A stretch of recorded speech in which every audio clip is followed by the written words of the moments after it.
امید ہے آپ سب خیریت سے ہوں گے۔ اگر آپ نے ابھی تک ہمارا چینل سبسکرائب نہیں کیا تو اسے ابھی سبسکرائب کر لیں اور بیل آئیکن کو دبانا بالکل بھی مت بھولیں۔ شکریہ۔ نمبر 8، زرد پتوں کا بند۔ سماجی اصولوں کے خلاف خواب دیکھنے اور ہمت کرنے کے لیے لچک اور انحراف کی سوچ کو بھڑکانے والی کہانی۔ جیسا کہ مینو کا راستہ چیلنجز سے بھرا ہوا ہے، اس کے اپنے خاندان سے ابھرتے ہوئے وہ مشکلات کا مقابلہ کرنے اور ایک بڑے مقصد کے لیے اپنے عزائم کو آگے بڑھانے کے لیے ایک جرأت مندانہ سفر کا آغاز کرتی ہے۔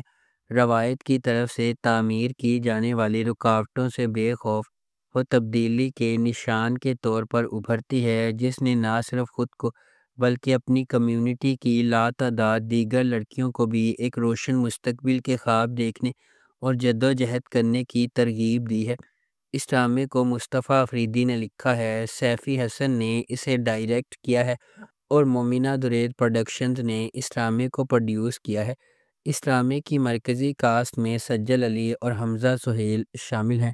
اس ڈرامے کو ہم ٹی وی پر نشر کیا گیا۔ نمبر 7، سن میرے دل۔ سن میرے دل ایک ایسی کہانی ہے جس میں محبت کو ایک نیا معنی ملتا ہے، جہاں ایک شخص کی عقیدت خاموشی سے پروان چڑھتی ہے۔ اکثر کسی کا دھیان نہیں جاتا، ان کا دل کسی ایسے شخص کے لیے دھڑکتا ہے جو شاید ان کے جذبات کی گہرائی کو صحیح معنوں میں کبھی بھی نہ سمجھ سکے، پھر بھی اپنی خاموش قربانیوں میں وہ سمجھتے ہیں کہ سچی محبت قبضے کے بارے میں نہیں بلکہ بے لوثی کے بارے میں ہے۔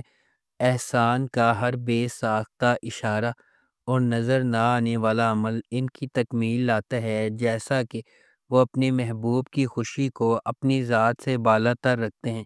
یہ ظاہر کرتے ہیں کہ محبت صرف ایک ساتھ رہنے کے بارے میں نہیں ہے، یہ خوشی کی نئی تعریف کرنے کے بارے میں ہے، یہاں تک کہ ان کی قناعت کی قیمت پر بھی۔ اس ڈرامے کو جیو انٹرٹینمنٹ پر نشر کیا گیا۔ نمبر 6، اقتدار۔ گرین انٹرٹینمنٹ کا ڈرامہ اقتدار ایک دلچسپ کہانی کا وعدہ کرتا ہے۔ اقتدار ڈرامے کی کاسٹ میں انمول بلوچ، علی رضا، ایمان خان اور سمیع خان شامل ہیں۔ یہ ڈرامہ محبت، خاندانی حرکیات اور رشتوں کی پیچیدگیوں کی ایک زبردست کہانی سنائے گا۔ اس سے فائدہ اٹھائیں جو بلا شبہ زندگی میں ایک بار ملنے والا موقع ہوگا۔ اس شدید جذباتی سواری، یادگار کرداروں اور ایک دلکش کہانی کے لیے تیار ہو جائیں جو آپ کی پوری وقت دلچسپی رکھے گا۔ اس ڈرامے کو فہیم برنی نے ڈائریکٹ کیا ہے۔ ہنا ہما نفیس نے اس ڈرامے کو لکھا ہے۔ ملٹی ورس انٹرٹینمنٹ نے اس ڈرامے کو پروڈیوس کیا ہے۔ اس ڈرامے کو گرین انٹرٹینمنٹ پر نشر کیا جا رہا ہے۔ نمبر 5، کفارہ۔ ستارہ ایک زندہ دل یتیم اپنے بھائی، خالہ اور چچا کے ساتھ رہتی ہے۔ اپنی خالہ کے خراب سلوک کے باوجود زندگی کی چھوٹی چھوٹی چیزوں میں خوشی محسوس کرتی ہے۔ اس کی خالہ اسے اپنے ارد گرد رکھتی ہے کیونکہ اس کا خاندان کی جائیداد میں حصہ ہے۔ ایک امیر تاجر کے بیٹے سالار کو فوٹوگرافی کا شوق ہے، جس کی وجہ سے وہ اکثر اپنے خاندان کی طرف سے تنقید کا نشانہ بنتا ہے۔ خالص دل کے ساتھ سالار اپنی ذمہ داریوں سے بچنے کے لیے جانا جاتا ہے۔ اپنی کزن کی شادی میں ستارہ غلط طور پر سالار کو فوٹوگرافر سمجھتی ہے۔ ستارہ کے ساتھ کتنا برا سلوک ہوتا ہے یہ دیکھ کر سالار اس کے لیے نرم گوشہ پیدا کرتا ہے، تاہم ایک سازش کی وجہ سے ان کی قربت پر اعتراضات اٹھتے ہیں۔ سالار ایک بار پھر اس معاملے سے گریز کرتا ہے اور ستارہ کو اس کے اپنے خاندان کے شکوک کا سامنا کرنا پڑتا ہے۔ اس ڈرامے کو جیو انٹرٹینمنٹ پر نشر کیا گیا۔ نمبر 4، نور جہاں۔ ایک قریبی رشتہ دار خاندان کے رشتے کا تجربہ ریگل اور کمانڈنگ نور جہاں سے ہوتا ہے، جس کی با اختیار موجودگی غیر متوقع چیلنجز لاتی ہے اور ان کی تقدیر کو تشکیل دیتی ہے۔ صبا حمید بحیثیت نور جہاں 3 بیٹوں کی ماں ہے۔ ایک جارحانہ اور غالب شخصیت کے ساتھ وہ ایک اعلیٰ طبقے کے خاندان سے تعلق رکھتی ہے اور اپنے بیٹوں کی زندگی کے لیے ہر چیز کی منصوبہ بندی کرتی ہے۔ کبریٰ خان بطور نور بانو مختار شاہ کی بیٹی ہے۔ بیرون ملک سے تعلیمی ڈگری کے ساتھ نور بانو اپنے آپ کو زیادہ سے زیادہ مراد کی طرف راغب کرتی ہے اور آخر کار اس سے محبت کرتی ہے۔ علی رضا بطور مراد نور جہاں کا سب سے چھوٹا بیٹا ہے، وہ فرما برداری کے ساتھ اپنی ماں کی ہدایات پر عمل کرتا ہے اور اس کے زیر اثر نور بانو کے ساتھ شامل ہو جاتا ہے۔ اس ڈرامے کو ARY ڈیجیٹل پر نشر کیا گیا۔ نمبر 3، جفا۔ جفا محبت، قربانی اور مشکلات کے خلاف لچک کی ایک پرجوش کہانی کے طور پر سامنے آتا ہے۔ خاندانی توقعات اور سماجی دباؤ کے پس منظر میں ڈرامہ دو کزنز زارا اور اندلیب کی زندگیوں کو بیان کرتا ہے، جن کی تقدیر غیر متوقع موڑ لے لیتی ہے جب وہ شادی کے ادارے کے سامنے پیش ہو جاتی ہیں۔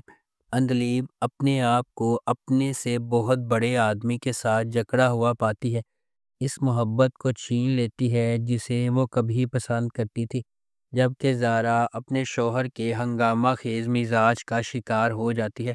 ہنگاموں اور مصیبتوں کے درمیان محبت سب کو فتح کرے گی یا قسمت کے پاس دوسرے منصوبے ہیں؟ اس ڈرامے کو سمیرہ فضل نے لکھا ہے، دانش نواز نے اسے ڈائریکٹ کیا ہے اور مومنہ درید پروڈکشنز نے اس ڈرامے کو پروڈیوس کیا ہے۔ اس ڈرامے کی مرکزی کاسٹ میں سحر خان، محب مرزا، عثمان مختار اور ماورا حسین شامل ہیں۔ اس ڈرامے کو ہم ٹی وی پر نشر کیا جا رہا ہے۔ نمبر 2، کبھی میں کبھی تم۔ جب دو خوبصورت لوگ ملتے ہیں تو کبھی میں کبھی تم جیسے عجائبات وجود میں آتے ہیں۔ فہد مصطفیٰ ایک دہائی کے بعد ٹیلی ویژن سکرین پر جلوہ گر ہوں گے، وہ بھی میرے ہمسفر اور مجھے پیار ہوا تھا جیسے سپر ہٹ پروجیکٹ سے سیدھی لڑکی کے ساتھ، یعنی ببلی ہانیہ عمر 2024 کے سب سے زیادہ اینٹیسپیٹڈ ٹیلی ویژن پروجیکٹ کی پہلی جھلک اسے تھوڑا سا اداس بناتی ہے، جس میں ہانیہ اور فہد کے کردار ہاتھ پکڑے ہوئے ہیں اور ہر طرح کی موٹی اور پتلی زندگی کو یکجا کرنے کا وعدہ کر رہی ہیں۔ اس کے بعد ہانیہ عمر کا کردار شرجینہ ہے، جو ایک کتابی شخصیت ہے جو ڈین براؤن کی کتاب کو پڑھتی ہے، سوتی ہے، جلدی اٹھتی ہے، نماز پڑھتی ہے اور ہر روز ایک شیڈول کے مطابق چلتی ہے۔ مصطفیٰ کے طور پر فہد مصطفیٰ کا کردار ایک ہم عصر گیمر لڑکے کا ہے جو نوڈل سے بھرے پیالے بناتا ہے، موٹر سائیکل چلاتا ہے، دھوپ میں انڈے فرائی کرتا ہے اور ہر وقت ایک ہی جگہ ہونے کے علاوہ کچھ نہیں کرتا۔ اس ڈرامے کو ARY ڈیجیٹل پر نشر کیا گیا۔ نمبر 1، عشق مرشد۔ عشق مرشد کی کہانی مختلف پس منظر سے تعلق رکھنے والے دو افراد کے گرد گھومتی ہے جنہیں تقدیر نے اکٹھا کیا، جبکہ انہیں محبت کے نام پر لاتعداد چیلنجز کا سامنا ہے۔ سیاست، دشمنی، چالوں اور ابہام سے بھری ایک داستان، یہ طاقت کی جدوجہد، ذاتی انتقام اور پیچیدہ سازشوں کے ایک پیچیدہ جال میں ڈوب جاتی ہے۔ ڈرامہ جذبات، دماغی سازشوں اور رازوں کے ہمیشہ سے موجود خفیہ واقعات کی ایک دلکش کہانی کا وعدہ کرتا ہے۔ اس ڈرامے کو عبدالخالق خان نے ڈائریکٹ کیا ہے، فاروق رند نے اسے لکھا ہے، مومل پروڈکشنز نے اس ڈرامے کو پروڈیوس کیا ہے۔ اس ڈرامے کی مرکزی کاسٹ میں بلال عباس خان اور دریوشا سلیم شامل ہیں۔ اس ڈرامے کو ہم ٹی وی پر نشر کیا گیا۔